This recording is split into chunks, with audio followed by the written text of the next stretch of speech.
우리 설교 제목 따라해 봅시다. 가난한 마음으로 돌아갑시다.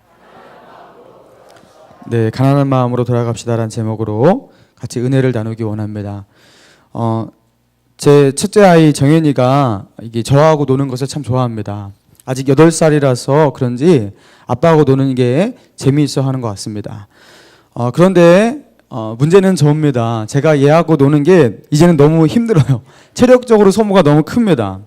올라타고 막 매달리고 잡아당기고 막 그러는데 이게 쉽지 않은 거예요. 지쳐버리는 거예요. 그래서 제가 자꾸 정인이 눈치를 보면서 정인을 피하게 되는데요. 그래서 제가 이렇게 집에 들어갈 때, 저녁에 집에 들어갈 때 어떻게 들어가냐면요. 굉장히 피곤한 기색을 가지고 피곤한 듯이 이렇게 들어가요. 그래서 이렇게 정인이가 이렇게 피곤하지 않은 것 같다, 상태가 좋은 것 같다 그러면 아빠 놀자 이러니까 굉장히 상태가 안 좋은 척 하면서 이렇게 들어가서 정현이를 바라봐요. 그러면 이제 정현이가 아버지 오늘 피곤하십니까? 빨리 주무셔요. 이렇게 하면 좋겠지만 절대 그러지 않는 거죠. 얘가 어떻게 하냐면 활짝 웃는 얼굴로 아빠 10분만 놀아주면 안 돼요? 딱 이렇게 말해요. 뭐 1시간을 놀아달라는 것도 아니고요. 뭐 자기하고 뭐 신나게 뭐 대단한 걸로 해달라는 것도 아니고 그냥 10분만 놀아주면 안 되냐고 그렇게 말을 해요. 그럼 어떻게 10분을 못 놀아주겠어요? 그래서 진짜 10분만 놀 거다. 그래서 이제 얘하고 10분을 놀기 시작하는데 이제 그게 이제 30분이 되고 1시간이 되고 그렇게 하는 거예요. 제가 어저께도 그래서 10분이 또 이렇게 1시간이 되어버렸어요. 사랑하는 여러분, 우리가 하나님께 나아갈 때 이 자식이 아버지에게 나아가는 그런 모습을 상상하며 나가면 될 것 같습니다. 우리가 간절함과 이 절박함, 이 마음을 가지고 하나님께 나아가서 하나님 주십시오 하면서 떡을 구하면 하나님께서 어떻게 돌을 주시고요, 생선을 구하는데 어떻게 뱀을 주시겠습니까? 우리가요 간절함을 가지고 나아가면요 하나님께서는 우리를 긍휼히 여기시고 우리가 구한 것 이상으로 주시는 하나님인 줄로 믿습니다. 그런데 문제가 무엇이냐면 우리에게 하나님을 향한 그런 가난한 마음이 없는 것이에요. 하나님을 향해서 간절함이 부족한 거예요. 절박함이 없는 거예요. 아버지 주십시오. 한 조각 떡이라도 주십시오. 그게 아니라면, 그게 안 된다면 부스러기라도 주십시오 라고 기도할 수 있는, 정말로 하나님의 그 은혜를 구하는, 그 은혜가 없이는 나는 안 된다라는 그 절박함. 여러분, 그 절박함이 없는 것, 우리에게 그것이 문제인 것 같습니다. 여러분, 오늘 본문은요 그 절박함이 무엇인지를 분명하게 말해주는 것 같아요. 오늘 보면 27절과 28절 다시 한번 읽어볼까요? 27절과 28절입니다. 시작. 예수께서 이르시되 자녀로 먼저 배불리 먹게 할지니 자녀의 떡을 취하여 개들에게 던짐이 마땅치 아니하니라. 여자가 대답하여 이르되 주여 올소이다마는 상아래 개들도 아이들이 먹던 부스러기를 먹나요? 여러분, 이 수로보니게 여인이 누구인지, 왜 예수님께서 이렇게 박대를 하시는지 이렇게 설명을 하지 않겠습니다. 여러분 이미 다 아시는 말씀이라고 생각하고, 여러분 이 여인의 그 예수님의 그 박대에 대해서 이 여인의 그 고백을 보면요, 여기 뭐라고 나와 있습니까? 주여 올소이다마는 상아래 개들도 아이들이 먹던 부스러기를 먹나이다, 이렇게 말하고 있어요. 여러분 이게 무슨 뜻입니까? 그래요 예수님, 당신의 말씀대로 제가 개라면 주인의 자녀들이 먹다 남긴 그 부스러기 정도는 먹을 수 있는 것 아닙니까? 한마디로 저를 개로 그렇게 여기신다면 개 밥이라도 주셔야죠. 그렇게 말하고 있는 거예요. 이거는요, 저는 그냥 가지 못합니다. 뭐라도 주셔야 갑니다. 여러분, 이런 간절함과 절박함 속에서 부스러기라도 줘야지 가지 어떻게 그냥 갑니까? 라는 그런 마음의 표현인 것이죠. 여러분, 그리고 이 여인이 이 절박함과 간절함을 가지고 예수님께 호소를 할 때에 예수님이 어떻게 말씀하시죠? 29절과 30절 같이 보겠습니다. 29절 30절 시작. 일시되 이 말을 하였으니 돌아가라. 귀신이 내 딸에게서 나갔느니라 하시매 여자가 집에 돌아가 본즉 아이가 침상에 누웠고 귀신이 나가더라. 야, 네가 부스러기만 달라고 그랬으니까 난 부스러기만 준다. 네가 개라고 개밥만 달라고 그랬으니까 내가 개밥만 준다. 이렇게 말씀하시지 않았다라는 거예요. 네가 이 말을 하였으니 돌아가라. 귀신이 내 딸에게서 나가느니라 말씀하시면서 이 여인이 예수님께 처음에 구했던 그것을요 그냥 그 즉시로 들으셨어요. 이 딸을 구원해 주셨습니다. 여러분, 오늘 이 본문, 우리가 잘 아는 이 본문을 통해서 하나님은 우리에게 뭘 말씀하고 계시는 것입니까? 우리가 소원을 가지고 주님께 나아가요. 기도를 합니다. 그때 하나님이 우리에게 원하시는 것이 있다라는 거예요. 우리가 늘상 하나님께 나아가지만 그냥 늘상 기도의 응답을 받고 늘상 하나님의 응답을 이렇게 체험하고 감격 가운데 사는 건 아니잖아요. 여러분, 그때 우리에게 필요한 어떤 마음의 자세가 있다라는 거예요. 여러분, 그게 무엇입니까? 여러분, 기도할 때 우리에게 필요한 것, 기도할 때 기도하는 자에게, 마음을 소원을 가지고 하나님께 나오는 자에게 하나님이 요구하시는 것 뭐겠어요? 당연히 처음에 첫 번째 믿음이겠죠. 그런데 이 믿음이 반드시 어떤 믿음이었냐면은 주님께서 안 된다, 못 준다 하면서 면박을 하셔도 주님의 그 옷자락을 부여잡고 그래도 긍휼을 베풀어 주옵소서, 푸시오기의 은혜라도 주시옵소서. 여러분, 그렇게 하나님께 매달릴 수 있는 그런 간절한 맘입니다. 떡을 주시지 못하겠다면 떡의 부스러기라도 주셔야지 제가 살죠. 여러분, 이런 절박함, 여러분, 이것이 우리의 기도와 우리의 믿음 가운데 회복되기를 주님의 이름으로 축원합니다. 사랑하는 여러분, 우리에게는 하나님을 향한 몇몇 소원들이 있잖아요. 그런데 그 문제는 무엇이냐면 소원이 없는 건 아니에요. 그렇지만 그 소원 가운데 하나님을 향한 간절한 가난한 마음, 여러분, 이게 없는 것이에요. 그리고 예수님은요, 이 수로보니게 여인의 이 사건을 통해서 난 이런 것을 원한다, 가난한 마음으로 내게 나오는 그런 사람을 원한다, 그걸 말씀하고 계시는 거예요. 여러분, 우리에게 이런 가난함이 있다면 우리가 기도할 때에 응답될 때까지 기도하지 않겠습니까? 우리가 왜 그렇게 쉽게 포기할까요? 솔직히 가난하지 않아서 그래요. 때로는 가난한 마음이 있으면요, 눈물로 기도하게 되고요, 금식으로 기도할 때도 있고요, 때로는 밤을 새워서 기도할 수도 있고요, 수시간을 하나님께 메어 달리면서 기도하게 될 거예요. 그리고 기도하면서 응답이 더딜 때에 응답이 더디니까 이제 더 이상 못하겠다 하면서 돌아서는 것이 아니라 어떻게 하는 거예요? 하나님, 그럼 부스러기도 주셔야지 가지 내가 어떻게 그냥 갑니까? 이렇게 하나님께 메어 달리다가요, 결국에는 넘치고 풍성한 은혜를 체험하게 되었을 거예요, 우리가 절박했다면. 그러나 우리에게는 그런 간절함과 가난한 마음이 없어서 하나님이 채우실 수 있는 그런 만족을 경험하지 못하고요, 그리고 하나님이 주실 수 있는 그 응답을 경험하지 못하게 되는 것이죠. 여러분, 어느 날 지혜로운 스승이 있었고요, 그에게 배우는 한 제자가 있었는데 이 제자가 그 스승에게 찾아가서 지혜를 얻는 방법이 무엇인지를 여쭤보았어요. 스승님, 지혜를 어떻게 얻는 것입니까? 그러니까 이 스승이 아무 대답 없이 이 제자를 데리고 강으로 갔습니다. 그리고 강물에 이렇게 반쯤 이렇게 잠기는 데까지 갔어요. 갑자기 제자의 머리를 딱 붙잡고 물속에 확 쳐박은 거예요. 그 제자가 숨을 쉬지 못하고 이렇게 스승이 이렇게 누르니까 어떻게 그렇게 하겠어요? 이게 뭔가 떼시겠구나 하면서 거기서 꾹 참았어요. 근데 스승이 놔주지를 않는 거예요. 그래갖고 어떻게 합니까? 이게 살아야겠으니까 어떻게 해요? 막 발버둥을 치는 거예요. 막 스승의 손을 붙잡고 막 놀라고 하면서 발버둥을 치면서 막 일어나려고 하고, 그때 막 죽을 것 같을 때 그때 스승이 딱 이렇게 풀어주었어요. 그리고서 제자에게 이렇게 물어보았다 합니다. 얼굴이 물속에 있을 때 내가 가장 간절히 원했던 것이 무엇이냐? 제자가 말했습니다. 숨 쉬는 것이었습니다. 그랬겠지. 지혜라는 것도 그렇단다. 지혜를 얻기 위해서는 지혜를 그렇게 간절히 원해야지 얻을 수 있는 것이란다. 절박하게 지혜를 찾지 않으면, 절박하게 구도자들도요, 절박하게 그 깨달음을 구하지 않으면 결국 얻지 못합니다.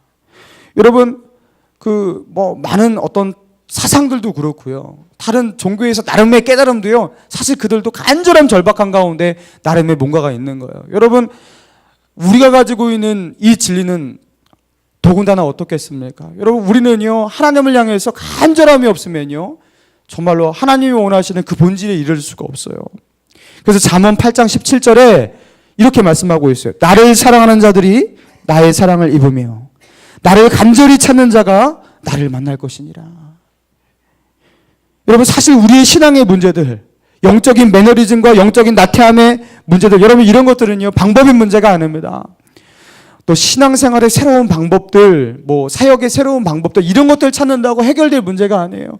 그러면 매너리즘이 없어지고 신앙의 활기가 그런 게 아니에요. 여러분, 우리 안에 있는 하나님을 향한 간절함, 하나님의 은혜 없이 나는 살 수 없다라는 이 절박함, 여러분 이게 없는 것 문제죠. 이 세상 살아보니까요, 하나님 없어도, 하나님의 은혜 없이도 나름대로 살만하거든요. 그러니까 어느 날 보니까요, 영적인 나태함이 들어오는 거예요. 그러면서 하나님을 향한 간절함을 상실하게 되는 거예요. 기도에도요 절박함이 없어지고, 예배에도 간절함이 없어지고요, 뭐 기대함이 별로 없어요. 오늘 이렇게 금요일에 오시는데 하나님 우리 은혜 안 주시면 내가 어떻게 사나이까, 이런 절박함을 가지고 오셨다 하시는 분, 여러분 가만히 계세요. 가만히 다 계시네요. 여러분 그런 간절함이 솔직히 없으시잖아요. 오늘 은혜 안 받으면 나는 죽습니다. 내가 은혜 안 받고 어떻게 갑니까? 이런 간절함이 없는 거예요. 절박함이 없는 거예요. 우리는 가난한 심령을 잃어버렸습니다. 그래서 사랑하는 여러분, 우리는 하나님의 은혜 없이 살 수 없어요. 한시도 주님의 은혜 없이 버틸 수가 없습니다. 주님은 요한복음 15장에서 어떻게 말씀하십니까? 나는 포도나무요, 너희는 가지니. 뭐라고 말씀하시는 거예요? 너희가 내게서 떨어져 나가면 너희는 절대로 살 수 없다. 열매도 하나도 맺지 못해. 말라져서 사람들 앞에 밟히고 불에 던져 살아서 그렇게 쓸모없는 인생 되는 거예요. 아무것도 하지 못해. 여러분 그렇게 말씀하시면서 우리가 예수님께 붙어있기를 어떻게 했나고요? 간절하게, 절박하게, 그거 떨어지면 죽는 듯이 그렇게 예수님을 구하고 찾고 예수님께 붙어있어야 된다고 그렇게 말씀하시는 거예요. 여러분 가난한 마음이 회복될 줄로 믿습니다. 여러분 마커스라는 유명한 찬양팀, 그 젊은이들에게 참 유명한 그 찬양 집회거든요. 마커스. 근데 여기에 이제 지도 목사님이 김남군 목사님이라고 있어요. 여러분 이분이 자기의 그 방벽에 지금도 표창패 하나가 걸려 있다고 합니다.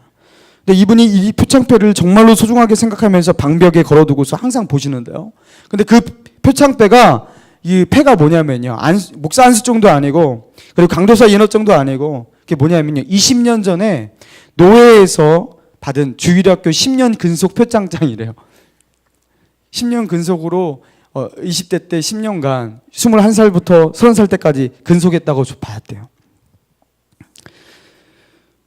근데 이 김남근 목사님이 그 20대 때 얼마나 암울한 시기를 보냈냐면요, 집이 그때 부도나고요, 그냥 빚더미에 앉고, 그리고 자기는 백수고, 그리고 공부도 잘 못하고 막 그러면서 너무 암울한 시기, 미래가 없는 시기를 보내면서 그때 내가 한번 하나님 믿어볼까 하면서 하나님만이 희망이다 하면서 하나님을 막 부여잡고 살았던 그런 시기가 있었대요. 근데 이때 집이 참 힘들어갔고요, 차비가 없어서, 버스 탈 차비가 없어서요, 집에서 교회까지 걸어갔는데 2시간을 걸어갔대요. 아침 8시에 그 주일학교 교사 회의가 있는데 8시에 교사 회의를 참석하기 위해서 새벽 6시에 나와갖고 2시간을 걸어갔대요. 근데 요새 같으면 우리 청년들이 2시간을 걸어갖고 교회를 왜 가겠습니까? 교회를 그냥 옮기면 되죠, 그죠? 그런데 이때는요, 이 목사님의 마음 가운데 어떤 마음이 있었냐면, 하나님께서 이 교회를 섬기게 하신데 하나님의 뜻이 있으리라. 내가 꾀부리지 말고 열심히 섬겨봐야겠다 하면서 정말로 그 10년간을 그렇게 섬겼다라는 것. 그런데 이분에게 왜 이 10년 근속 표창장이 왜 소중하냐? 그는 소중하냐라는 이 질문에 이분이 책에서 이렇게 대답하셨어요. 그 안에는 많은 것들이 담겨있기 때문입니다. 하루하루를 사는 것도 벅찬데 주일학교 교사를 때려치울까 하는 갈등과 어떻게든 직분을 감당하려고 몸부림치며 드렸던 기도, 그것이 뒤범벅되어 들어있기 때문입니다. 눈물과 헌신이 담겨있기 때문입니다. 인생의 가장 밑바닥을 살았던 그때에 하나님을 붙잡았었고, 하나님이 제게 맡기신 것을 감당하기 위해서 땀과 눈물을 흘렸기 때문입니다. 그래서 천국에 가면 다른 것은 몰라도 하나님이 그 시절만큼은 기억해 주실 것 같기 때문입니다. 그래서 난 이게 소중합니다. 여러분 한마디로 자신의 인생의 밑바닥이 20대 때였는데요, 그 20대의 시기에 주일학교 교사라는 것, 그거 하나 감당하기도 삶의 무게가 너무 버거워갖고 너무 힘들었대요. 그래서 이거를 할까 말까, 관둘까 말까 하면서요, 그 갈등을 하면서 하나님 앞에 눈물 범벅을 하면서 기도하면서 결국에는 해낸 것이 그 10년 근속 주일학교 교사였대요. 그래서 결국엔 승리했던 승리의 표창장이 이거였대요. 그 간절함으로 만들어낸 것. 여러분, 하나님이 우리에게 맡기신 직분들 앞에서 우리가 간절해지지 않는 것, 우리가 절박해지지 않는 것, 여러분, 우리 배불러서 그런 건 아닙니까? 여러분, 제가 그런 것 같아요. 가만히 살펴보니까. 제가 처음에 하나님께서 전도사는 원래 큰 직분이죠. 전도사 이렇게 주셨는데, 얼마나 이게 영광스러운지, 진짜 이렇게 전도사로 처음에 부임했던 교회 가고, 주님, 나 여기서 죽겠습니다. 정말로, 진짜 제가 죽겠습니다. 이런 마음으로 그렇게 봉사를 했어요. 그냥 예배 때마다 그렇게 울고, 감사하고, 나 같은 게 어떻게 설교를 하나 하면서, 그렇게 헌신하고, 즐겁게 예배드리고 그랬던 것 같습니다. 그리고 기도를 할 때도 얼마나 그렇게 절박하게 기도를 했던지 몰라요. 여러분, 그런데 이 27살, 제가 지금 37인데요. 이 10년이 넘게 이렇게 사역을 하게 되었는데, 그동안 기도의 연습을 이렇게 10년 넘게 했지만, 그때의 절박함이 지금 안 생겨요, 이상하게. 그때의 그 간절함을 가지고서 하나님을 찾지를 못해요. 예배 한 번 드릴 때 그 예배 가운데 하나님의 은혜를 그렇게 사모해지지가 않아요. 그러면서 이 본질적으로 하나님을 향한 이 간절한 마음이 안 되니까 뭘로 승부합니까? 자꾸 기교와 재주와 여러 가지 방법과 스킬 이런 것들을 찾아다니는, 그걸로 이제 사역을 좀 잘 해보려고 좀 이러는 잔머리를 돌리는 것이에요. 본질이 약해지면 사람은요 자꾸 방법을 찾는 것입니다. 여러분, 그런 모습이 바로 제 안에 있더라는 것이에요. 여러분, 우리가 방법으로 해야 될 때가 아니에요. 여러분, 우리 안에 있는 본질, 하나님을 향한 간절함을 회복해야 될 줄을 믿습니다. 여러분, 오늘 본문을 통해서 하나님이 우리에게 말씀하시는 것이 무엇이냐면, 이 가난한 심령이 가난한 자는 복이 있나니, 의에 줄이고 목마른 자는 복이 있나니, 하나님을 향해서 언제나 가난한 마음만 가지고 있다면 너는 복이 있는 사람이다. 주님은 말씀하셨어요. 부자 같은 마음으로, 넉넉하고 여유로운 마음으로 절대로 하나님을 섬길 수가 없고 하나님의 일을 할 수 없다고. 그리고 그 사람은 절대 복받은 사람도 아니라고. 가난한 마음을 절대 잊지 말라고 예수님께서 산상수훈 가운데 누차례 강조하시면서 말씀하셨습니다. 한국교회와 현대 크리스찬들의 위기는요, 시대를 향한 잘못된 영적 진단인 것 같습니다. 여러분, 이 시대가 살만한 시대로 보았어요. 여러분, 어떻게 이 시대가 살만한 시대입니까? 어떻게 이 시대가 영적인 풍요로움의 시대입니까? 여러분, 이 시대는요, 조금만 노력하면 신앙생활 잘할 수 있는 그런 괜찮은 시대가 아니에요. 여러분, 이 시대는요, 우리가 조금만 삐끄덕하고 조금만 마음을 놓치면요, 금세 타락해버리고 나태해져버리고 하나님을 향한 간절함을 잃어버리고, 그리고 교회가 무너져버리고 하나님의 말씀의 고리가 땅에 떨어져버리고, 여러분, 그런 위험천만한 시대입니다. 여러분, 우리가 영적인 판단력이 없는 것 같아요. 그래서 우리가 하나님을 향한 간절함으로 나아가지 않는 것 같습니다.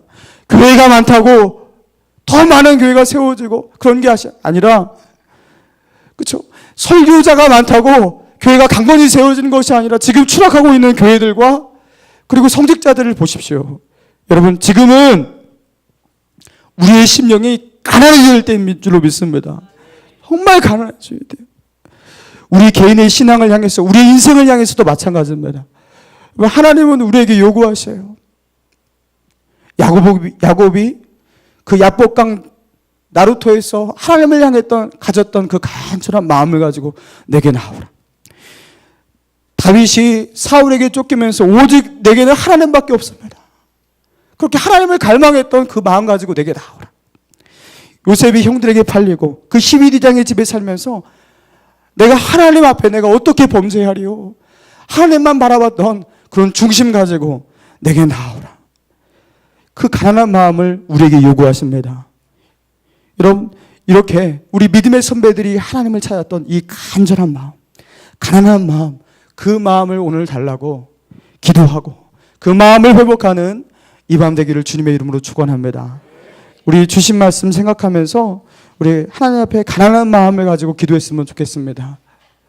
우리 간절한 마음을 가지고 기도했으면 좋겠습니다.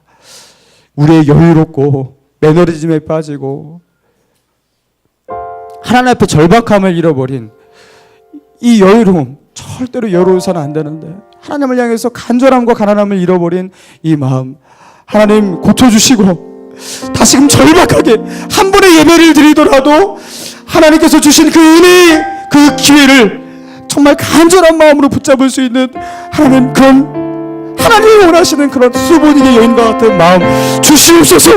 내게 회복시켜 주시옵소서. 그래서 이 교회가 신일교회가 회복되고 우리 한국교회가 회복되고 하나님 우리 교회 가운데, 하나님 이 나라 가운데 다시금 부흥과 은혜를 허락하여 주시옵소서. 가난한 마음을 구하며 우리 앞에 주님 앞에 주의 한 몸을 짓고 나아가겠습니다.